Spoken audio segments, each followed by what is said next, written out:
Við könnumst öll við það að daglegt líf orðið miklu stafrænna en það var. Sérstaklega með tilkomu snjallsíma og snjalltækja.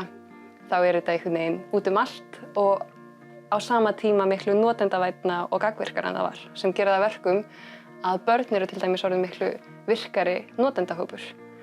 Og við vitum í rauninni ekkert hvaða afleiðingar þetta hefur á mörgum sviðum og hvað þá í málsamfélögum þar sem enska ekki móðurmál fólks. Við vitum til dæmis ekki hvað gerist þegar Alexa eða Google Home sem styðja ekki íslensku koma inn á heimili þar sem barn að tileinka sér íslensku.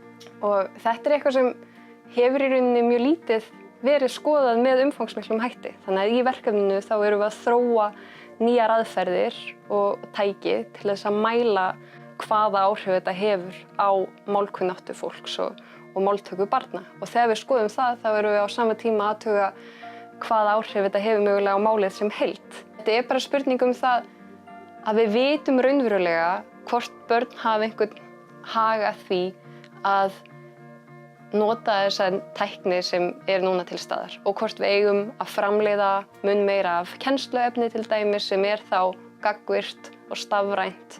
Hvað sem því líður, gildinu sem við leggjum í það að varðveita íslenskuna, þá skiptir þetta máli að því leyti að við áttum okkur mun betur á stöðunni.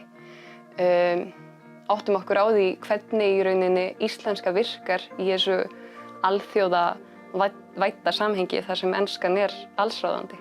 Vonandi eftir nokkur ár getum við svarað því hvort að þessar breytingar, stafræna byltingin, hafi það að verkum að íslenskan í meiri hættu en áður.